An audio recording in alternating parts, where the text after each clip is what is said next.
Bonjour. Donc, on a un Dieu qui est grand et magnifique. Hein? Est-ce que c'est nécessaire de le dire? Oui, c'est nécessaire de le dire. Donc, ce matin, moi, j'ai encore des quand même jeunes enfants vers l'adolescence et mon plus jeune de 8 ans m'a donné un cadeau de fête des mères ce matin et je trouvais que c'est très à propos avec le message que je vais apporter aujourd'hui. Il me donne un beau rouleau avec « Est-ce que tu connais ta maman? » Et il y avait des cases. Et dans une des cases, il était écrit « Qu'est-ce que tu fais avec maman? » Et sa réponse « Je fais avec. » Donc, dis à ton voisin « Je fais avec. » Non, on fait avec. Je trouve que le temps, c'est quand même une drôle de chose. Parce qu'on n'a pas de moyen de revenir en arrière. Puis le futur dépend d'aujourd'hui.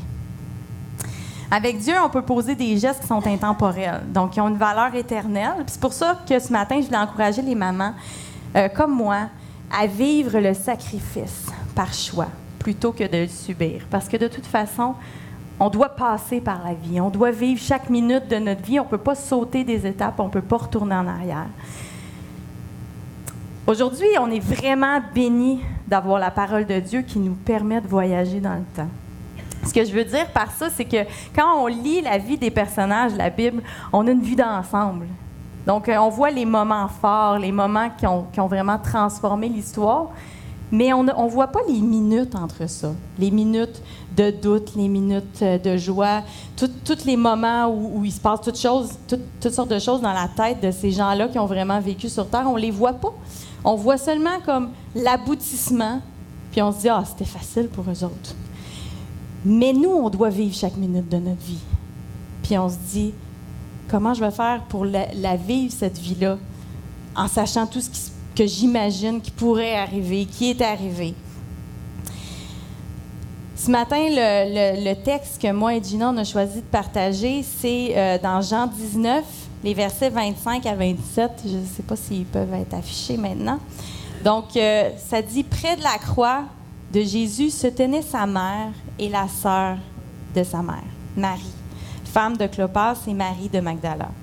Jésus, voyant sa mère, et auprès d'elle, le disciple qu'il aimait, dit à sa mère, « Femme, voilà ton fils. » Puis il dit au disciple, « Voilà ta mère. » Et dès ce moment, le disciple l'a pris chez elle. Donc, avant qu'on observe plus près cette scène, c'est quand même une scène lourde, assez intense en émotion. Déjà, notre vie de maman est assez intense en émotion, à moins que ce soit juste moi là, qui vis ça intensément, parce que je vis tout intensément. J'aimerais qu'on comprenne combien le choix volontaire est essentiel pour un sacrifice efficace. Donc, quand on fait un sacrifice, on veut que ça serve à quelque chose. C'est vrai. Jésus, son sacrifice sur la croix, c'était un don gratuit. Tout le monde, on s'entend pour dire que c'est un don gratuit, mais c'était pas un sacrifice gratuit. Il y avait un prix rattaché à ça. Il payait un prix pour nous. Donc, quand on fait un sacrifice, c'est pas gratuit. On fait un sacrifice pour un résultat, pour quelque chose. Donc, si on veut que notre vie soit un sacrifice efficace, que ce qu'on fait, les sacrifices qu'on fait au quotidien soient efficaces, il faut comprendre une chose. La différence entre la famine et le jeûne. OK, je m'en vais avec ça, hein? La famine, c'est un état où on est forcé de ne pas manger. Il n'y en a pas de nourriture, donc on ne peut pas manger. On ne choisit pas volontairement de ne pas manger. On a faim et il n'y a pas de nourriture disponible. Donc, la famine, c'est un sacrifice involontaire. Donc, on ne fait pas vraiment un sacrifice. On est soumis à un état désagréable pour aucune raison valable. Le jeûne et la prière, de l'autre côté, c'est un choix. On a accès à la nourriture, mais on décide de s'en priver volontairement pour un but. Déjà, cette semaine, un bon exemple, c'est les mamans qui priaient pour la loi 105, la loi pour modifier la loi, parce que ça fait longtemps qu'ils n'en avaient pas parlé, pour l'école maison. Donc, il y a des mamans qui se sont mobilisées puis qui ont dit, nous, on veut qu'on puisse avoir la liberté d'enseigner ce qu'on veut à nos enfants, ce qu'on a à cœur de leur enseigner. On choisit de faire l'école à la maison, c'est parce qu'on ne veut pas se faire imposer toutes les règles de l'école aujourd'hui. On veut vraiment pouvoir le faire avec ce qu'on a à cœur et on veut bien le faire mais avec ce qu'on a en cœur. Donc, ils ont jeûné et prié pour que nos dirigeants aient la sagesse de bien formuler cette loi. Est-ce que j'ai bien résumé? Oui. Donc, c'est ça. Donc, prions pour les écoles maison, prions pour ceux qui font des choix différents, parce qu'on a besoin de ces mamans-là qui prennent soin de leurs enfants, et on a besoin d'avoir la liberté de le faire. Donc, entre le jeûne et la prière, est-ce que c'est clair? Donc, la famine et le jeûne. Donc, on veut pas être dans un état de famine. On veut être en état de jeûne quand on fait un sacrifice. On ne veut pas subir le sacrifice, mais on veut le choisir. Donc, on revient à cette scène où Marie se tient près de la croix. Donc, près de la croix de Jésus se tenait sa mère. Wow! Déjà m'imaginer de venir près de la croix où mon fils est crucifié. Tout déjà un sacrifice. Je crois que Marie est un bon exemple entre la famine et le jeûne. Elle a choisi le jeûne, évidemment. Son sacrifice était un choix. OK, je vous dis, si on regarde chaque minute de la vie, on n'a pas toutes les minutes de la vie de Marie, là. On en saute des grands bouts, là. Si vous lisez la Bible, les évangiles, vous allez voir qu'il y a des grands bouts où il n'y a pas grand-chose qui est dit sur sa vie. Mais on a quand même l'annonce qu'elle porterait le Sauveur. C'est quand même un bon bout. Il y a la menace d'être lapidée parce qu'elle est enceinte et elle n'est pas mariée. Un voyage éprouvant jusqu'à Bethléem, sur le point d'accoucher, à dos d'âne pendant plus d'une journée. L'accouchement dans une crèche parmi les animaux. Je ne pense pas que c'est ce qu'elle avait prévu dans son plan d'accouchement. La fuite en Égypte avec un jeune enfant, parce qu'elle avait la menace d'Hérode qui voulait tuer tous les enfants en bas de 2 ans. Donc, la perte de Jésus à Jérusalem à 12 ans. Bon, elle a le Sauveur, elle en a la responsabilité, puis là, elle perd. La perte du lien privilégié avec son fils lorsqu'il a eu 30 ans, parce que à un moment donné, il a fallu qu'elle le laisse au monde. Elle l'a suivi, mais elle n'était pas un à un avec lui. Je pense pas très souvent, parce que Jésus était pressé par la foule constamment, jour et nuit, parce qu'il faisait des miracles surtout, mais parce qu'il y avait quelque chose qui portait en lui, le Saint-Esprit. Les gens étaient attirés à lui. Donc Marie, elle a perdu ce lien privilégié avec son fils. C'est pourquoi je pense qu'à Cana, elle lui a demandé de faire un miracle en premier. Elle s'est dit, pendant que je l'ai encore, je vais lui demander quelque chose, puis après ça, il volera de ses propres ailes. Et enfin, la croix. Donc, elle était là. C'est merveilleux quand même d'avoir la parole de Dieu dans notre langue, en français. Hein? Moi, je suis vraiment bénie. Et puis maintenant, c'est magnifique de voir à quel point, partout à travers le monde, maintenant, on y arrive presque dans toutes les langues et les dialectes, on peut retrouver la parole de Dieu traduite. C'est glorieux, c'est magnifique parce que les gens peuvent entendre parler du salut dans leur propre langue. Mais il y a une chose, c'est que la Bible, elle a quand même été écrite dans une langue au départ, dans 2 et 3. Donc en hébreu pour l'Ancien Testament, en grec, en araméen un petit peu dans le Nouveau Testament. Puis c'est important quand même la langue dans laquelle la Bible elle a été écrite. On perd un petit peu dans la traduction, des fois un peu beaucoup dans la traduction, parce que il y a des temps de verbes, il y a tout ça, c'est assez technique, mais on perd un peu dans la traduction. Fait que c'est bien de connaître un petit peu la langue d'origine pour comprendre ce que l'auteur a vraiment voulu dire, comment il voulait l'exprimer. Et moi, je suis allée voir dans le grec, bien sûr, puis il y a un mot qui a attiré mon attention dans ces versets. Au verset 25, lorsqu'on voit où il dit « se tenait la mère de Jésus ». Elle se tenait. En français, on l'a à l'imparfait, donc c'est au passé, là. Donc, elle se tenait. Mais dans le grec, donc on a le mot istémie, qui veut dire se tenait. Ça porte plus que la simple action d'être là. Donc, nous, on dit si elle se tenait, c'est parce qu'elle était là. Oui, ça veut dire ça aussi, elle était là, elle était présente. Mais il est conjugué au plus que parfait. Donc, c'est un peu technique, là, mais suivez-moi, on va s'y rendre. Ce qui signifie donc que c'est une action qui a déjà eu lieu et qui est totalement réalisée dans le passé. C'est quand même spécial. L'action que Marie était en train de faire était totalement réalisée dans le passé. Elle se tenait. Donc Marie a été choisie. Un ange lui a apparu, lui a annoncé qu'elle portait le Sauveur. On peut se dire, en lisant ce passage-là, qu'elle n'avait pas le choix. Il lui a annoncé. C'est ça qui va arriver. Elle aurait pu être, à ce moment-là, en situation de famine. De se dire, bon, OK, ben garde, tu me le dis, j'ai un ange qui m'apparaît. Est-ce que j'ai vraiment le choix? Je vais le porter. Je vais le porter, le Sauveur. Mais non, parce qu'elle avait eu le choix. Son choix, il résidait dans le fait qu'elle avait déjà choisi avant de suivre Dieu. Elle avait déjà dit, oui, Seigneur, je te suis. Un jour dans sa vie, on ne l'a pas dans la parole de Dieu, mais c'est certain, à 100%, qu'un jour dans sa vie de jeune fille ou de jeune femme, elle a dit à Dieu, je vais te servir, je te dis oui. Et son oui voulait dire oui à tout ce que Dieu pouvait lui demander par la suite. Ça, c'est le contrat. Quand on dit oui à Dieu, on dit oui à Dieu pour tout ce qu'il peut nous demander par la suite. Ça ne veut pas dire qu'il va nous demander de porter le Sauveur, mais il peut nous demander quelque chose qui nous demande beaucoup, beaucoup de sacrifices. Mais ça mène à des choses glorieuses.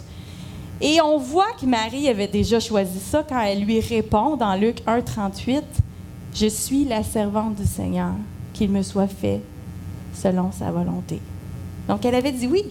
Elle n'était pas en situation de « ben coudonc, si c'est ça qu'il faut qu'il arrive, c'est ça qu'il faut qu'il arrive. » Elle n'a pas subi toutes les situations qui sont arrivées par la suite. Déjà, à ce moment-là, elle se tenait.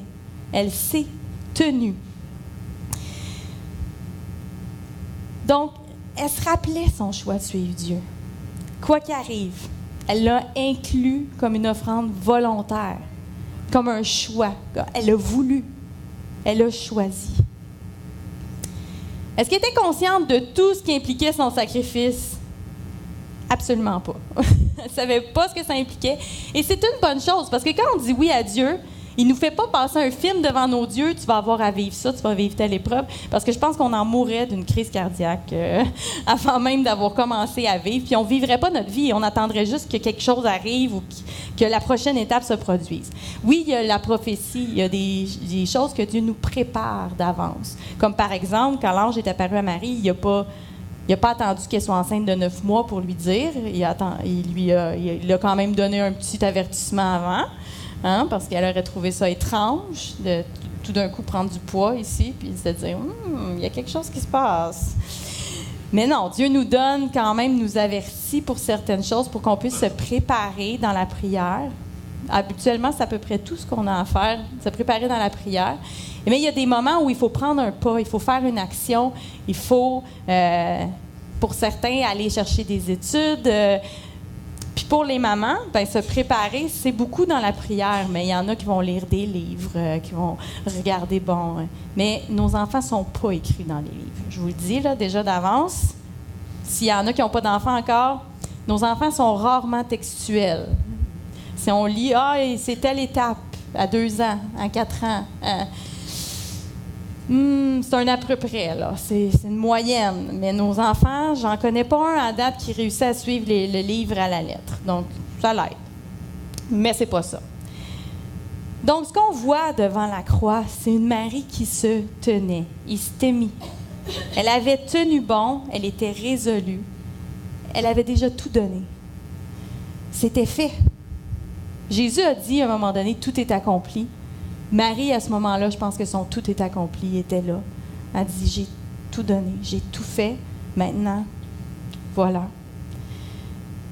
Son sacrifice, il a été pour son propre salut, puis celui de l'humanité. Toute sa vie était pour elle-même autant que pour le reste de l'humanité. Donc, elle aussi, elle a reçu ce don gratuit de la grâce.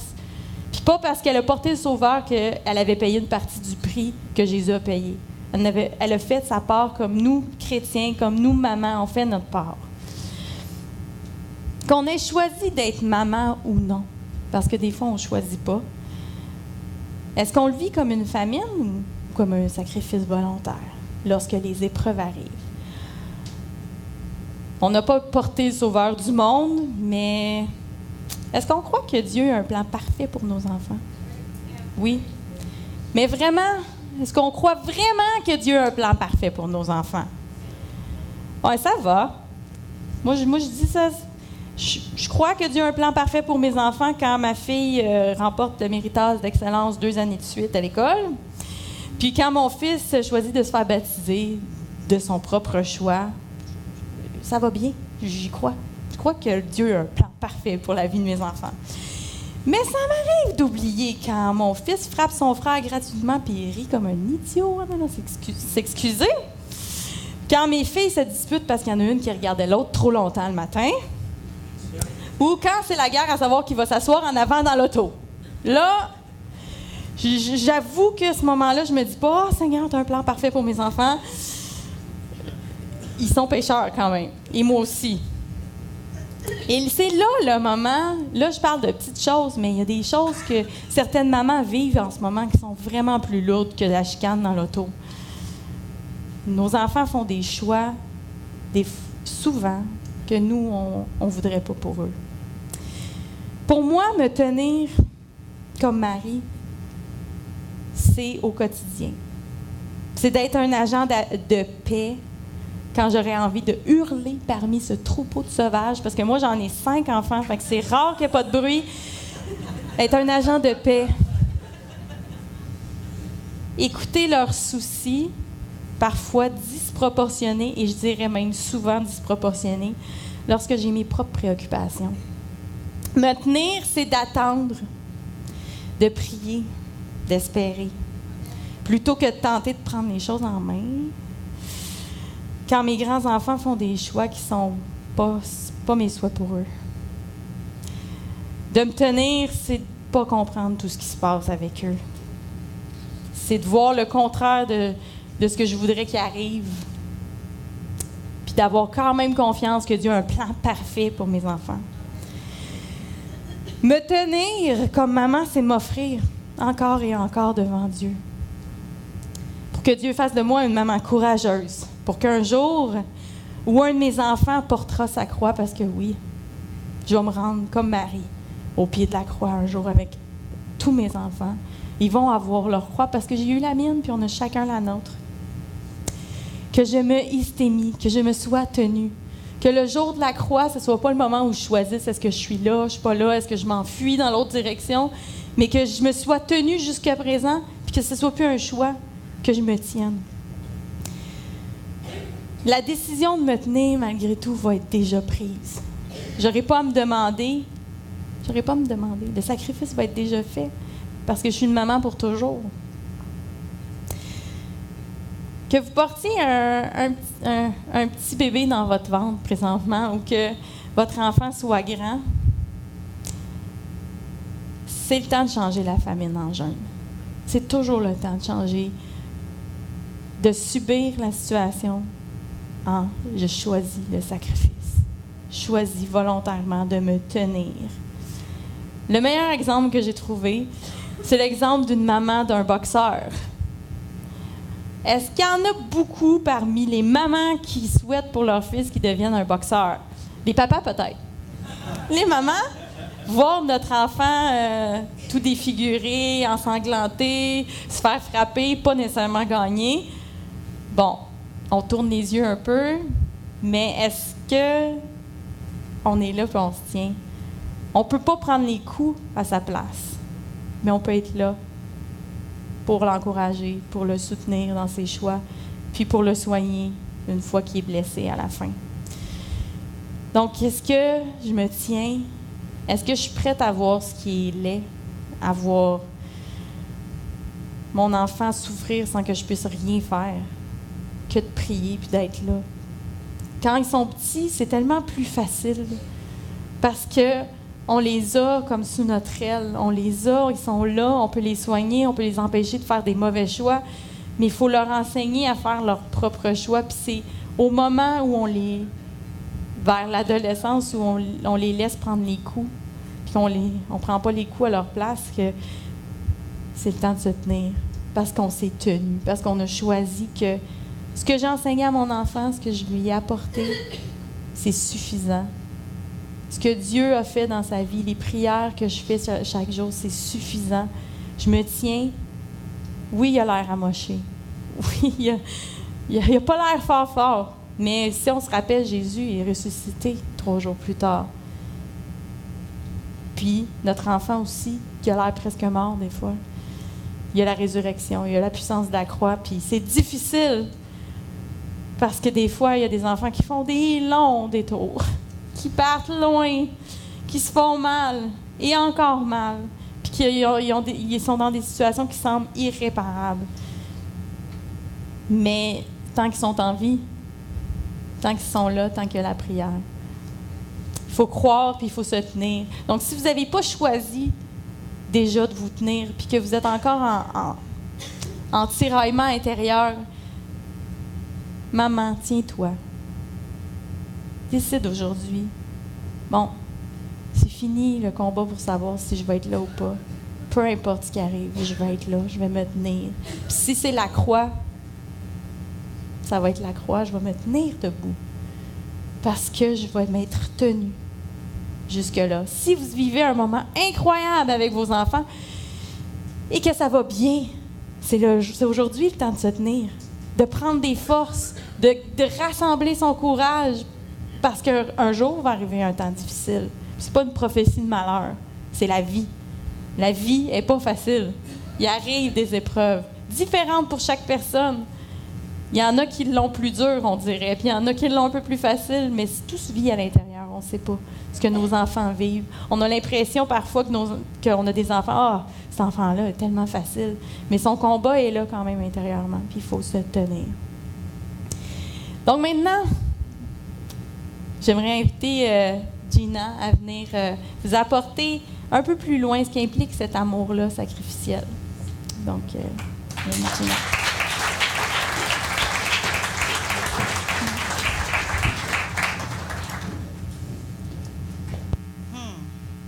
Se tenir, j'aime beaucoup cette symbolique-là. Quand Daniel m'a parlé de ce mot, pour moi, il était vraiment celui qui représente ce que fait une maman au quotidien. Et je trouvais ça vraiment intéressant aussi à toutes les personnes qui seraient éventuellement intéressées, oui, de savoir à quoi ressemble réellement le poste d'une maman. Mère de famille de 1 ou plusieurs enfants, vous avez également à votre charge la gestion d'un individu supplémentaire appelé père. Emploi à temps plein, 24 heures de travail quotidien sur 7 jours par semaine, 12 mois par an, le tout en contrat à durée indéterminée. Pas de vraies vacances, pas de congés, pas d'arrêt maladie. La mère de famille devra assurer l'éducation de son ou ses enfants en collaboration avec l'individu supplémentaire.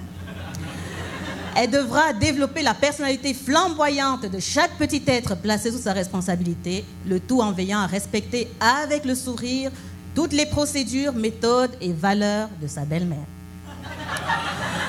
La candidate devra être autonome tout en aimant le travail en équipe, messieurs. Elle devra être organisée, fonctionnelle comme un meuble Ikea et ponctuelle même quand elle sera réveillée à 3 heures du matin pour retrouver une doudoune. Elle devra disposer de ressources spécifiques, 220 livres de patience par demi-journée.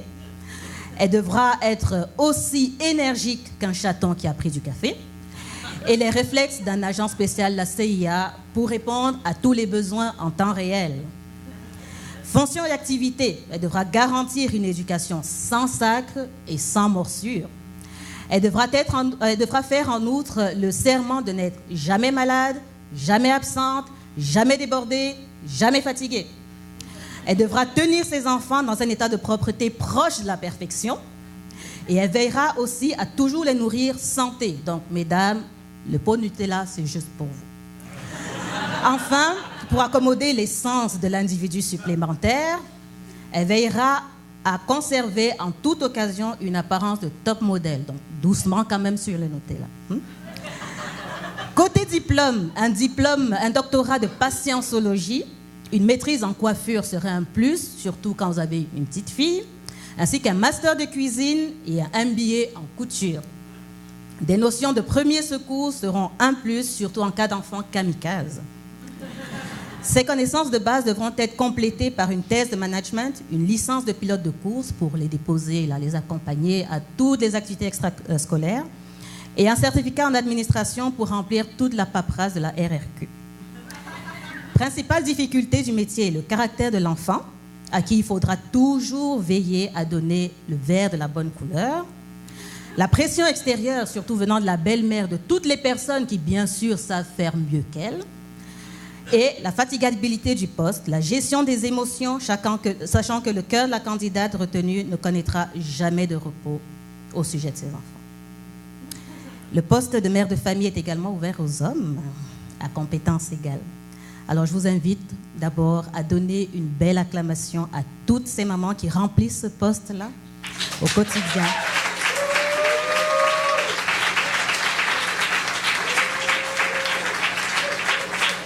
Ces mamans qui combattent à genoux pour la guérison d'un enfant ou pour le salut de leurs enfants adultes. C'est un lourd combat et c'est une démarche quotidienne et constante d'amour sacrificiel. En parlant d'amour sacrificiel, justement, je vous invite à relire avec moi le passage de Jean 19, versets 25 à 27. Près de la croix de Jésus se tenait sa mère, la sœur de sa mère, Marie la femme de Clopas et Marie de Magdala. Jésus vit sa mère et près d'elle le disciple qu'il aimait. Il dit à sa mère, « Femme, voici ton fils ». Puis il dit au disciple, « Voici ta mère ». Dès ce moment-là, le disciple l'a pris chez lui. Je voudrais attirer vraiment votre attention sur les versets 26 et 27. Jésus vit sa mère et près d'elle le disciple qu'il aimait. Il dit à sa mère, « Femme, voici ton fils ». Puis il dit au disciple, 27, il dit au disciple, « Voici ta mère ». Dès ce moment-là, le disciple l'a pris chez lui. On va dire les vraies affaires. Vous êtes sur la croix, on essaye d'imaginer, chacun de nous essaye d'imaginer. Vous êtes cloué partout, la douleur atroce, le soleil, vous êtes suspendu, vous souffrez le martyre. Et qu'est-ce qui vous vient à l'esprit? Pour moi, je vais parler pour moi, parce que j'imagine que vous auriez certainement tous réagi comme Jésus, je ne sais pas. L'esprit humain, lui, il aurait pensé à quoi? Pour ma part, je sais que j'aurais pensé à Pierre qui m'a trahi, alors qu'il m'avait juré sa fidélité, à la manière dont j'allais lui rendre ce qu'il m'a fait. À Judas, j'aurais imaginé tous les plans de vengeance par rapport à Judas. Et j'aurais observé, et ce que j'aurais vu surtout, c'est les disciples absents. Qui n'est pas présent? Ils étaient nombreux à m'avoir suivi, mais maintenant vient le temps de la souffrance et il n'y a plus personne. Donc ça, c'est le comportement humain face à la souffrance. En général, quand nous, on souffre, quand c'est notre propre souffrance, la réaction première, ça sera un repli sur soi, par exemple, ou un manque d'objectivité. Donc, comme je disais tout à l'heure, on va plus regarder à ceux qui sont absents plutôt qu'à ceux qui sont présents. Et il y aura aussi des peurs diverses, notamment la peur du jugement des autres. On va cacher notre souffrance parce qu'on ne sait pas ce que les autres vont en penser. On a peur d'être critiqué. On a peur d'être face à quelqu'un qui va nous sortir des banalités chrétiennes du type « Avec Jésus, on va de gloire en gloire, de victoire en victoire ». Ok, on le sait, mais avant la victoire, il y a le combat. Et dans le combat, c'est là qu'on a besoin de personnes qui sont présentes à nos côtés. Et face à la souffrance des autres, quand tout va bien pour nous, les autres souffrent, l'être humain, qu'est-ce qu'il va faire? Généralement, il va éprouver un malaise. Il va se dire oh, je ne sais pas quoi lui dire, je ne sais pas quoi faire. Ou alors, ça sera trop demandant d'aller la voir, de lui parler, ou bien de savoir, de chercher un peu plus, savoir ce qui la pogne. Et aussi, on va réagir avec des banalités, justement. Oh, ça va aller, courage et la foi. Oui, il n'y a pas un bouton foi quand on est dans la souffrance. Donc, Dieu nous appelle à aimer d'un amour sacrificiel. C'est une expression intéressante, je l'entends souvent. Des gens qui vont dire « Oh, je t'aime de l'amour de Jésus ». Il est là, l'amour de Jésus. Est-ce qu'on aime réellement comme ça? L'amour de Jésus, c'est un amour sacrificiel. C'est un amour qui ne cherche pas son intérêt, qui fait passer l'intérêt des autres avant les siens, qui donne sans rien attendre en retour. C'est un amour qui est fidèle, qui est stable, qui est persévérant. C'est un amour qui est engagé, qui fait le nécessaire en toutes circonstances. C'est un amour qui ne regarde pas au mérite des autres, qui ne regarde pas aux affinités. Oh, celle-là, je vais aller l'aider parce qu'on s'entend bien. Et puis, on va ensemble à la piscine. Et puis, elle s'intéresse à, je sais pas, au même centre d'intérêt que moi. Je vais juste l'aider, elle. Non. Quand Jésus a accepté de mourir comme ça, il n'a pas regardé aux affinités ni à notre mérite. Sinon, il n'aurait jamais fait s'il regardait à notre mérite. C'est un amour qui encourage à produire le meilleur. Et c'est un amour que les mères manifestent au quotidien auprès de leurs enfants. Matthieu 22, 39 nous dit « Tu aimeras ton prochain comme toi-même ». Ça veut dire dépasser notre propre réalité, se tourner vers les autres et voir aux besoins des autres. C'est ce qu'a fait Jésus à la croix. Il avait sa réalité de souffrance à cette croix-là, mais il ne s'est pas arrêté à ça. Il a regardé à sa mère, il a regardé à son disciple et il a pris soin. Il a donné cette dernière recommandation-là en faisant absolument fi de la douleur qu'il vivait. Jean 15, 13 nous dit « Il n'y a pas de plus grand amour que de donner sa vie pour ses amis. » C'est à cet amour-là qu'on est appelé. Alors, c'est ce qu'une mère de famille va faire. Généralement, ça peut aller même jusqu'à se jeter sous les roues d'un camion pour sauver la vie de son enfant. On en a plein des affaires comme ça dans les faits divers. Mais il y a aussi, dans un sens figuré, accepter de sacrifier notre propre confort et pour contribuer à améliorer le quotidien de quelqu'un. On s'entend qu'on est souvent présent quand les choses vont bien. On va célébrer avec la personne et tout, mais quand la personne pleure, quand la personne souffre, ce réflexe-là, il est présent en chacun de nous. On va prendre du recul et on va éviter tout ce qui pourrait être trop exigeant pour notre confort à nous et au détriment de la personne qui a besoin qu'on s'intéresse à elle. Donc, c'est pour ça que vraiment on voulait mettre l'emphase, Daniel et moi, sur cet aspect de souffrance-là. C'est vrai que ça aurait pu être plus joyeux comme approche, mais c'est une réalité. Et cette réalité, c'est que dans la souffrance, en général, c'est là que nos égoïsmes et nos individualismes se révèlent davantage. 1 Corinthiens 13, 13 nous dit « Maintenant, donc, ces trois choses restent, la foi, l'espérance, l'amour, mais la plus grande des trois, c'est l'amour. » Est-ce que nous aimons de manière sacrificielle à l'Église Fusion?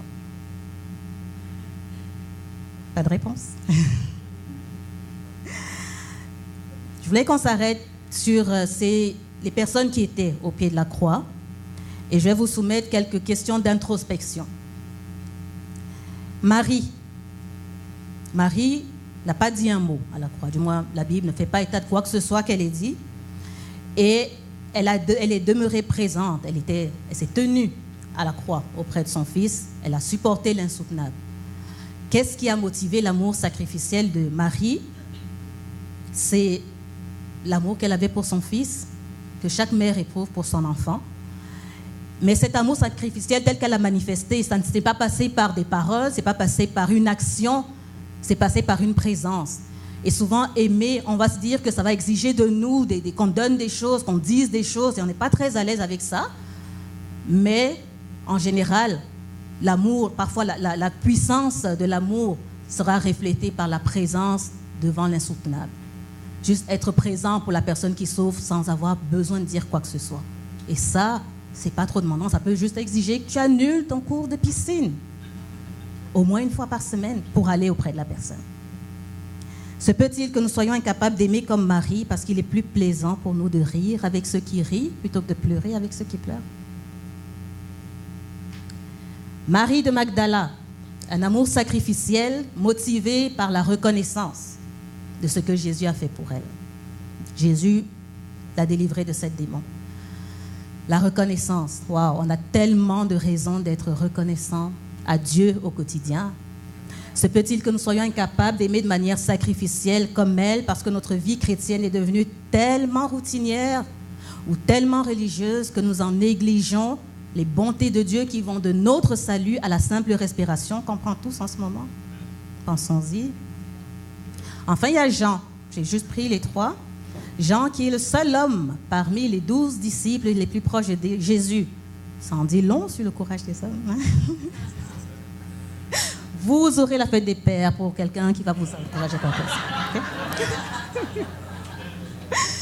L'amour sacrificiel de Jean, il s'est exprimé simplement par sa loyauté, par la connaissance. Il connaissait son Dieu, il connaissait Jésus. Et cette connaissance-là lui a permis de rester loyal en toutes circonstances pour lui.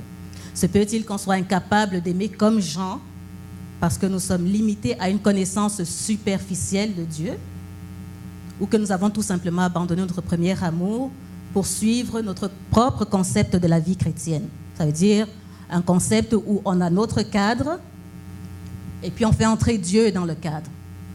Mais pas trop. Il ne faut pas qu'il chamboule trop de choses. On prend une portion de Dieu qui nous arrange et puis on fonctionne avec ça. Est-ce que c'est ce type d'amour-là qu'on a? Je ne vous pose pas la question qu'à vous, c'est vraiment des questions d'introspection pour vous aider, vous encourager à méditer dans ce sens-là parce qu'elle me concerne tout autant.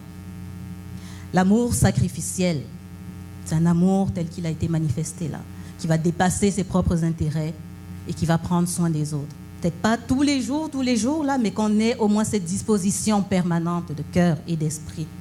Et c'est tellement important parce que c'est un amour, parce que Dieu est amour et il a manifesté comme ça. Et c'est cet amour-là qu'il va honorer quand on le manifeste les uns aux autres. C'est un amour qui fait venir le réveil, car en osant ce type d'amour, on active le premier réveil essentiel, ça veut dire celui qui se passe d'abord dans notre cœur. Il permet à l'esprit de se manifester, de circuler plus librement entre croyants. Il va nous mettre en avant-plan des miracles, parce que, comme je disais hier aux femmes, si on est tout le temps en train d'éviter les situations de conflit, les situations de souffrance, comment est-ce qu'on va voir la main du Dieu qui agit dans l'impossible si on le limite à notre possible? On a besoin d'oser regarder à la souffrance, d'oser regarder aux situations difficiles, aux obstacles, parce que c'est là qu'on voit Dieu se manifester. Si tout va bien dans notre vie et qu'on reste dans cette conscience du bien qui va pour nous, on ne va pas regarder à ce qui se passe mal chez l'autre et on ne va pas voir Dieu agir dans la vie de l'autre personne. Donc, avoir le courage, l'audace de regarder à la souffrance, être présent, agir, parler ou se taire, mais juste être présent et voir Dieu réaliser les miracles. Pour nous, ça sera un témoignage aussi pour le moment où, quand on vivra ces miracles-là, on se souviendra de ce qu'on a observé dans la vie de l'autre.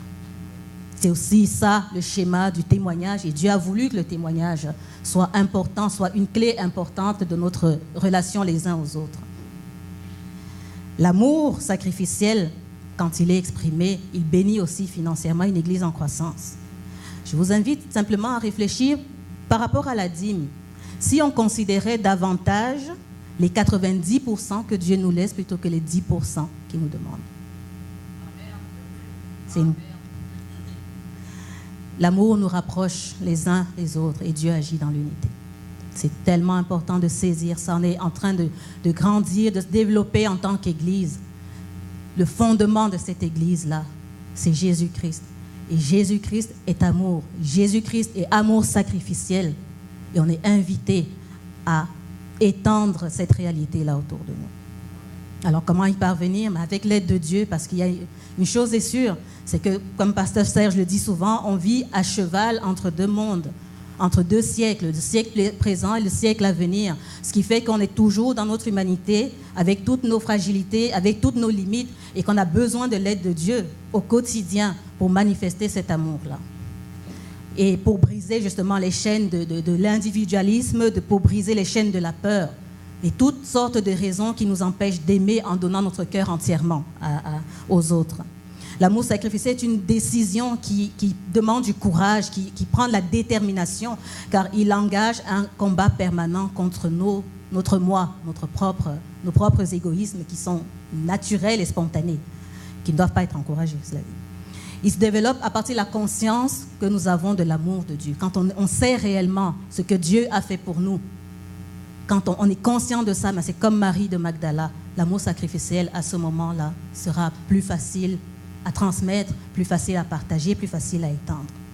Il se nourrit de notre désir fervent de vivre une foi engagée et pas juste une foi contemplative, c'est-à-dire venir, regarder, louer le Seigneur le dimanche et puis rentrer. Non, une foi engagée. Dieu honore la foi engagée. Alors, je vais rappeler le groupe de louanges parce que je voulais vous demander si avec moi vous aimeriez vous placer devant le Seigneur ce dimanche et dire, Seigneur, je ne suis pas rendu là, ce type d'amour-là encore, mais j'ai envie de vivre cette foi engagée qui va justement faire en sorte que je sois capable de te manifester davantage autour de moi et de faire en sorte que l'œuvre de ton Saint-Esprit dans notre Église ou avec les gens du monde qu'on est appelés à côtoyer pour les amener à l'Évangile, pour que ce soit une réalité palpable et que les gens te voient à travers moi. Parce que toi, tu es amour sacrificiel, je voudrais que les gens voient ce type d'amour-là en moi. On a tellement de chaînes qui nous retiennent. Ces chaînes-là, les mamans se battent contre elles aussi au quotidien. Elles mènent ce combat-là à genoux pour demander au Seigneur de les délivrer dans ce sens-là, de les aider, de briser ces chaînes-là. Et aujourd'hui, c'est en tant qu'Église, vraiment, je vous encourage à demander au Seigneur de briser ces chaînes pour entrer dans cet amour-là avec foi, avec conviction, avec passion, pour qu'on soit ensemble le reflet réellement de ce que Dieu fait en nous, que ça se voit aussi à l'extérieur. Ma prière, c'est vraiment que l'Église Fusion soit connue pour avoir des guerriers de l'amour, des personnes qui sont connues pour l'amour sacrificiel qu'ils auront les uns vis-à-vis des autres. Les mamans le font chez elles le font aussi ici. Une comme Danielle m'impressionne énormément parce qu'elle mène ce combat au quotidien chez elle, elle le mène ici au quotidien, parce que c'est pas juste le dimanche qu'elle est là, elle le mène auprès de tous nos enfants, jour après jour. C'est un amour que Dieu bénit. Et si on veut voir notre Église grandir et être bénie, aimons, osons aimer de cette manière-là. Je vous invite à vous lever avec moi. J'avais demandé à l'équipe de louange ce chant pour ce temps. Si vous avez à cœur, c'est un amour qui prend du courage, mais on n'est pas seul. On n'est pas seul pour y arriver. Alors demandons à Dieu de briser toutes les chaînes qui nous retiennent captives, toutes les entraves qui nous empêchent d'aimer de cette manière-là, et d'oser regarder la souffrance d'autrui par une présence, par une parole, par une prière, par un encouragement, de ne pas passer et être indifférent. Que le dimanche, on ne s'arrête pas aux banalités. Ça va mon frère, ça va ma soeur, tu vas bien? Ça aussi, c'est une parenthèse. C'est une question que je n'aime pas. Tu vas bien? Parce que ça oblige à répondre oui, ça va bien. Demandez aux gens comment tu vas et attendez la réponse. Pas comment tu vas et puis en marchant, mais attendez réellement la réponse de la personne. C'est ça l'Église et c'est à ça qu'on est appelé. Pas à mourir sur une croix, mais à mourir à nous pour manifester Dieu. Alors Seigneur, brise nos chaînes et aide-nous à aimer de manière sacrificielle.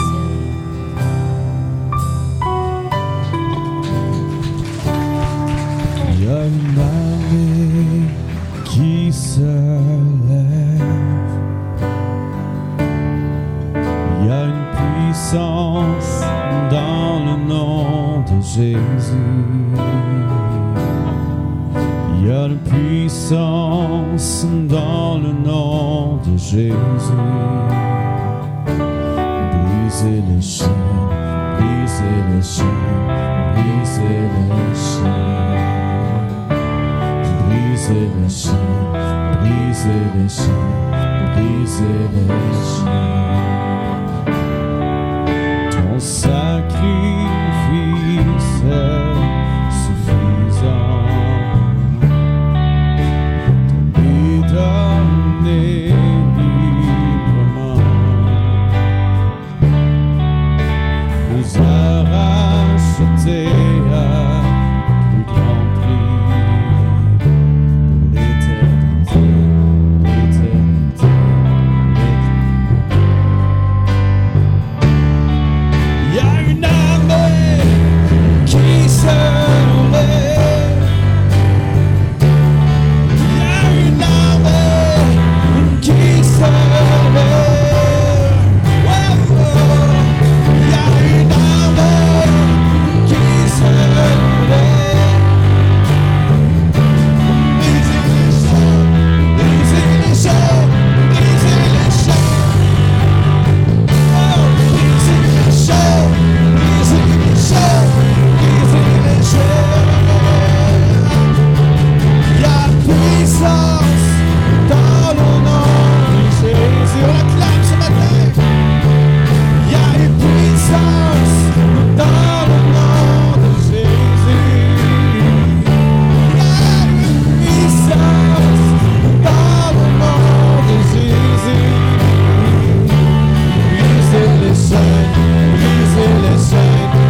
soi-même pour aller vers les autres.